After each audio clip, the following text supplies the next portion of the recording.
love this ship so much. I have a figurine of him on my desk.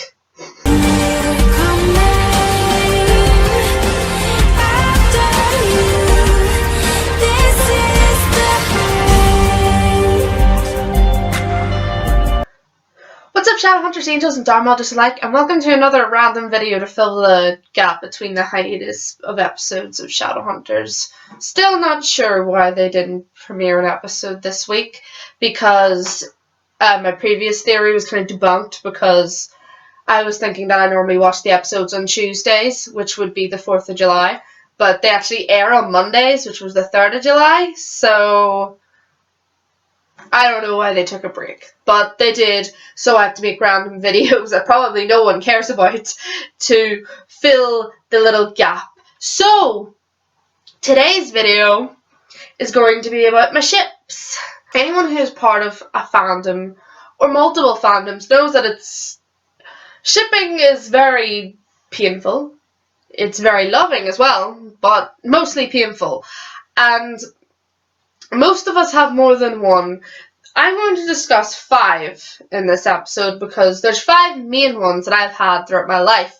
This video, kind of a mini disclaimer here, this video is only for ships that are part of pop culture public franchises, shit like that, because I can't talk about original characters of mine that I ship together, or the characters that me and Neve do RPGs with and kind of ship together because, well, 1, you guys wouldn't know what the fuck I'm talking about, and 2, trying to describe how perfect I think my original characters are for each other would just come off as me being desperate because I have to try and articulate every single thing that you guys don't know about them and what has happened to them for me to try and describe the ship.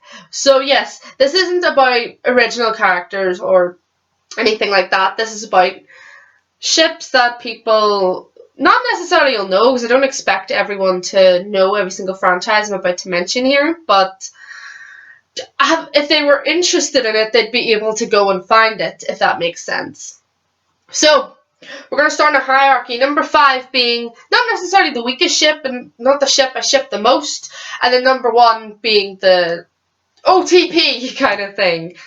Number 5 is called Janto. What is Janto? Janto is the ship between Captain Jack Harkness and Janto Jones from the TV show Torchwood. Torchwood is a spin-off of the TV program Doctor Who, which aired from, I'm not quite sure of the dates, but it started in 2007 and it ended around 2010-11 time, I think.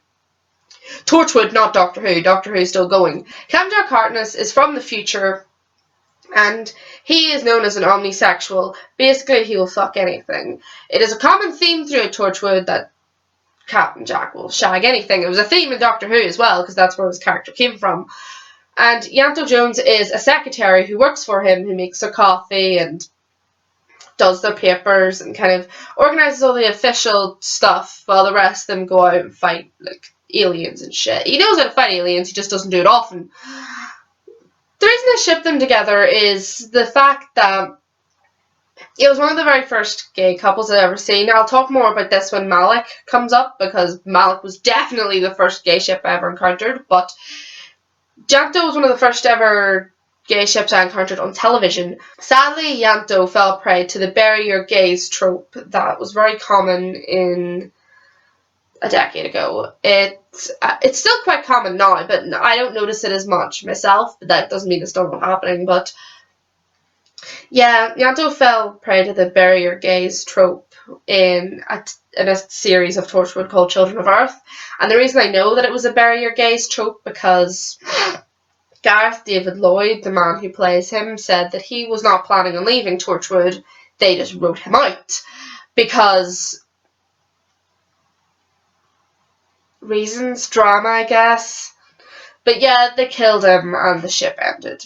Literally in the next season, it's only mentioned that Janto was there once or twice.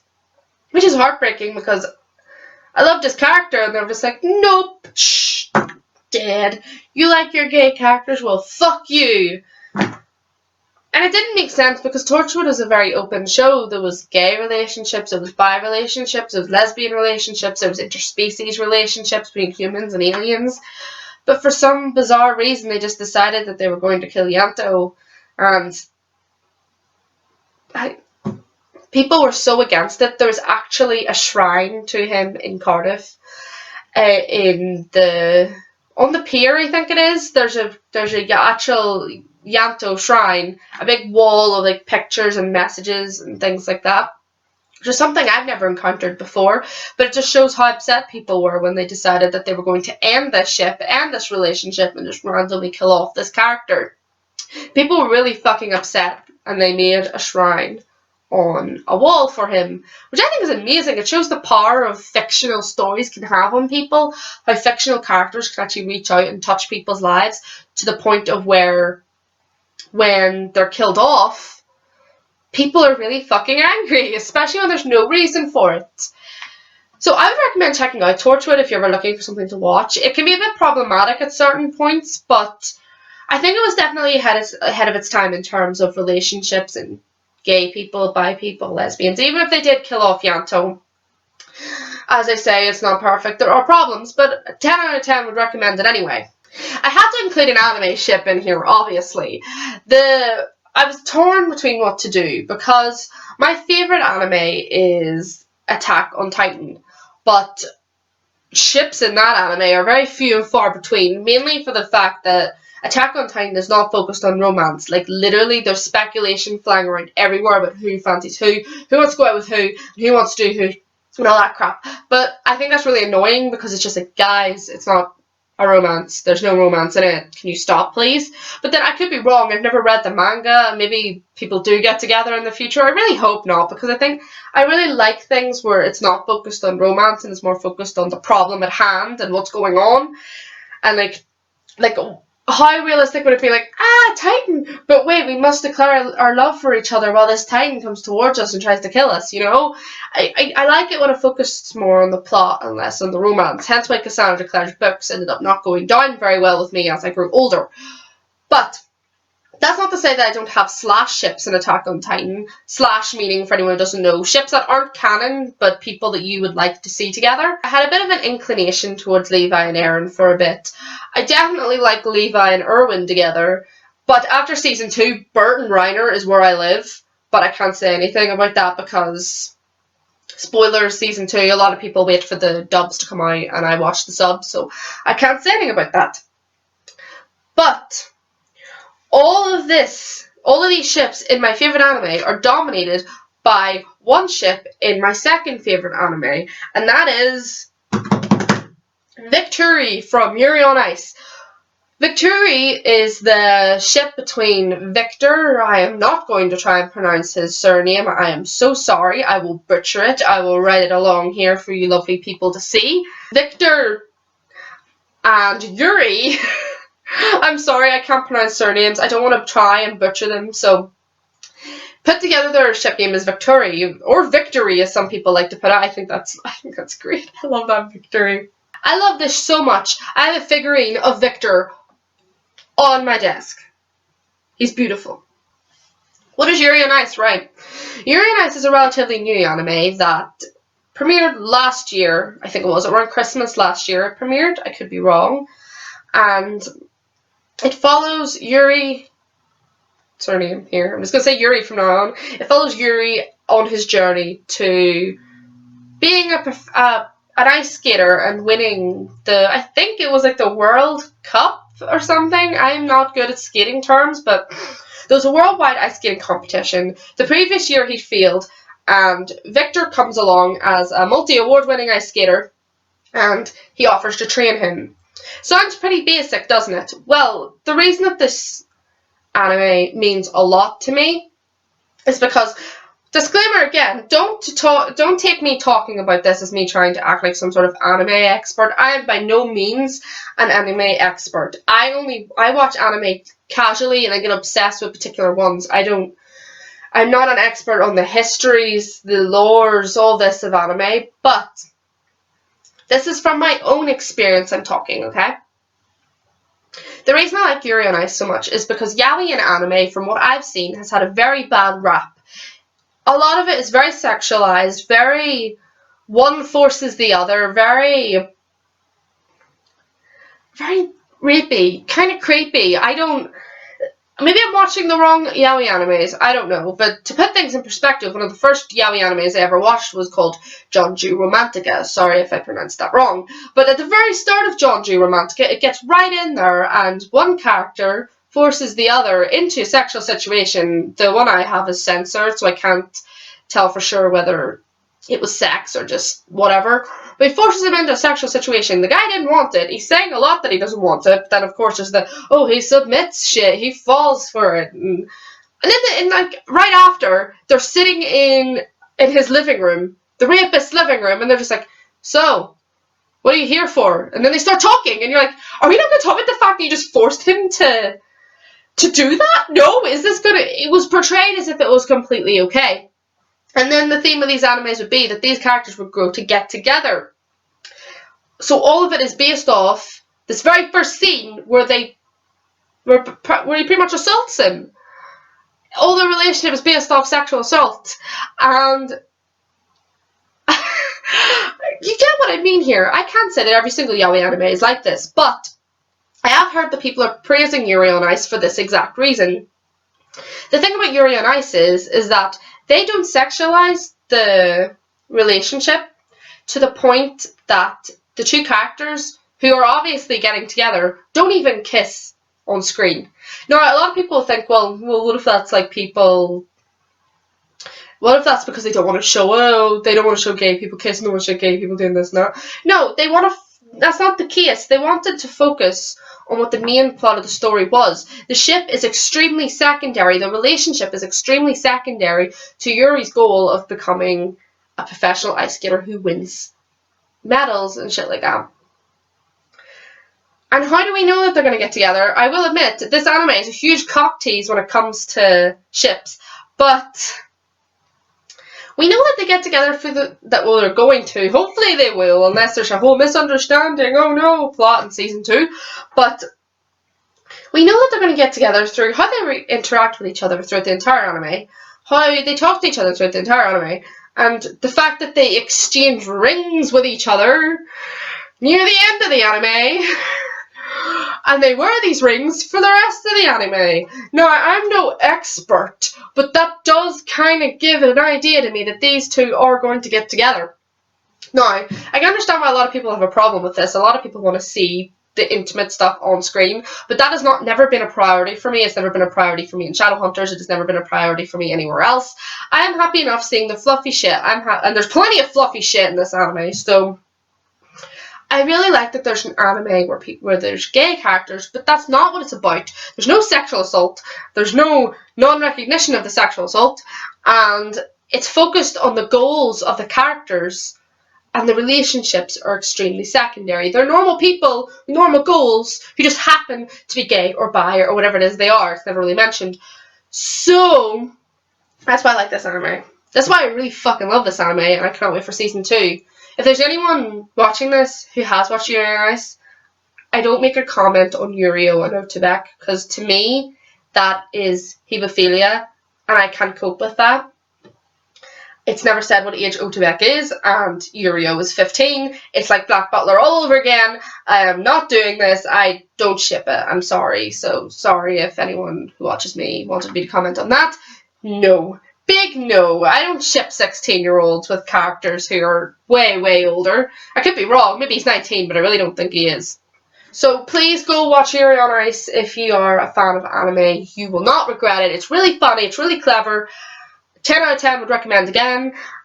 Just do it. If you want to see a healthy yaoi relationship in anime, go and watch Yuri on Ice.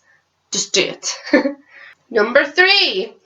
Everlark. Hashtag the only straight ship on this list. Yes, Everlark. The reason Everlark, the ship between Katniss Everdeen and Peeta Mellark, holds such a special place in my heart is because it was my first ever ship. As everyone knows, I was obsessed with the Hunger Games a couple years back. And Katniss Everdeen and Peeta Mellark was where I lived before I found Potato. And yeah, I don't really ship it as much now. I write the occasional fanfiction for it, but it holds a special place in my heart. It was my first ship. I wrote a lot of fanfiction for them back in the day. I still write fanfiction for them a bit now. My most popular Wattpad fanfiction is an Everlark fanfiction. It got like 1.2 or 3k votes or something. So it does hold a special place in my heart. Number two, Malik. I ship Malik very fucking hard, if anyone who watches my channel knows. The ship between Magnus Bean and Alec Lightwood, born from the Mortal Instruments books. Putting things into perspective, I read the Mortal Instruments books in 2013. A very confusing time with me, where I thought I was obsessed with Josh Hutcherson when I really wasn't. I was really trying to suppress the fact that I was gay, and it was just a very confusing time for me. And I read this book, and there's a gay ship in it. I had never encountered that in my books before. I thought it was amazing. I started shipping them so hard, and it helped me with my journey to coming out 2 years ago. The thing that hurts me is later reading these books again and realising how badly Cassandra Clare treated Magnus and Alec. Because these characters have grown to mean a lot to me because of how they helped me through such a tough time in my life. And realising that Cassandra Clare treated them as shit and just used them to get more money in the end, it just kind of hurts. And I don't really want to dwell on it, but I don't think that woman deserves the attention that she gets. Because what she has done to the LGBT community it's just gross. So let's leave that there. But yes, Magnus Bean and Alec Lightwood I ship so hard. It is amazing getting to see them represented in Shadowhunters. Harry Shim Jr. and Matthew Daddario kill it. I love them. I can't wait to see where the show goes with their characters. They're doing so much better than the books did. They're mature characters. They have mature conversations. They're sharing things with each other. They are relationship goals to the max. And I will personally choose TV show Malik over book Malik any fucking day of the week. Sorry, Cassandra, but no, I'm actually not sorry. They know how to treat gay characters where you don't. You just want to profit off them. So, don't kill me if I think that I like the show better. Ship number one. No, that's two. One. Ship number one. Potato. I mentioned this in my previous video and I said that I would elaborate on it more in this video. So, I will tell you what Potato is. Potato is the ship between Peter Malark and Kato Hadley, as I explained in my previous video about fanfiction. How did I find this weird ship, you may ask me? Well, when I first found fanfiction back in 2012, I thought it was the most scandalous thing a person could ever do. I hid it from my family, I hid it from my friends, I didn't want people to know I was reading it, and I basically thought that I was doing something bad by reading these fanfictions. And I pretty much stayed holed up in my room just reading. I started off with Doctor Who fanfiction and then I eventually found the Hunger Games. When I exhausted all of the Everlark fanfictions, what I did was I started looking up random characters with each other. I wanted to see how far people's insanity with ships went. So I shipped Present Snow and Gale, Prim and Finnick, things like that. Joanna and Levy, who was mentioned once in the books. Things like that, just to see how many people wrote for weird ships, and in that I eventually looked up Peeta and Kato. I cannot fully describe the progression between thinking it was a strange ship and becoming to ship it, but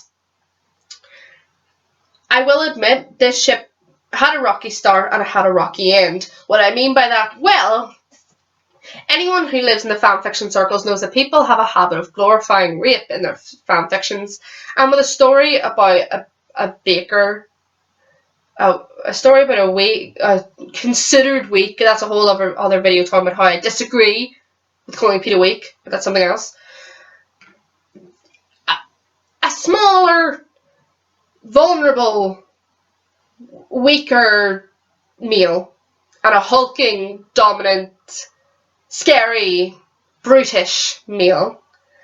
You can see where I'm going with this in terms of the fanfiction that started this ship. It was very bad, and people glorified it, people commented saying, oh, this is amazing, write more, it's so hot when they do it against their will. So it took a lot to shift through all that crap. to find actual good stuff. And I think the reason that I rose in the ranks as the Queen of Potato was because I didn't write shit like that. There were other authors, I'm not saying that there weren't. I'm giving a shout out to Tyler Stories because they were the first ever decent potato fanfiction I ever read that wasn't about getting raped and then liking it, because that's just a whole other fucked up theme in fanfiction. But I think the reason I rose in the ranks in popularity was because I wrote modern day AUs, and I wrote like softer stuff, relationship stuff, modern day AUs where they're like a couple thrown together against odds and shit like that. There was no, well, I said there was no rape. Some of my starting fanfictions were quite dark, but it was never that they were raped and then they liked it kind of thing. They were raped and then there was emotional heartache afterwards and a lot of rebuilding. It wasn't just, oh, well, halfway through I'm enjoying this, because I think that's an insult to rape victims and I don't want to get into that. But that was how my potato rise was started, I think. And I got quite a few people shipping it. I got my cousin shipping it. I got a couple of my friends shipping it. And by my friends, I mean my online friends. My outside friend, Haley, hates it. She doesn't get it. And I was just like, but you don't understand. And she was just like, yes, I do. No. I was like, fine. Fine. But the reason that Potato ended, I think, I'm not going to pin the whole thing, was just because I left fanfiction and it all fell apart. Because there were people who wrote after I stopped, but it kind of came to a dead end, and that really upsets me still to this day. But Potato will remain my OTP. It will be my number one no matter what ship comes along, unless a ship comes along that is so much better, so much more amazing, and I just suddenly go, well, fuck Potato, I need to make this my number one. But as of yet, that has not happened, because Potato was a great deal of my teenage life, writing for them, enjoying them. My friends knew how much I enjoyed it, that they made me t-shirts and collages because they knew there was no material out there for them. And yeah, I don't think I'm going to stop shipping it anytime soon. Especially if ships like Yuuri and Malik can stay below Potato. I don't think I'm going to go off Potato anytime soon. So that's it for this week, Shadowhunters, Angels, and Dark Mothers.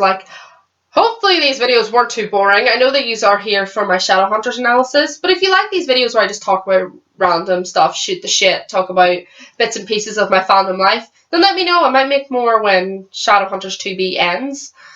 And yeah, if you like it, let me know, and I'll ramble all day long if you want. I have no qualms with it. So that's it for this week. Shadowhunters, Angels, and Dark Mothers. I will see you next week with a problem with memory. Remember, don't let anyone shame you for your ships. But if your ship is problematic, then don't complain when people are upset with it, because if I had to deal with people being upset with the fact that I shipped a villain with a good character, no matter which way I wrote him.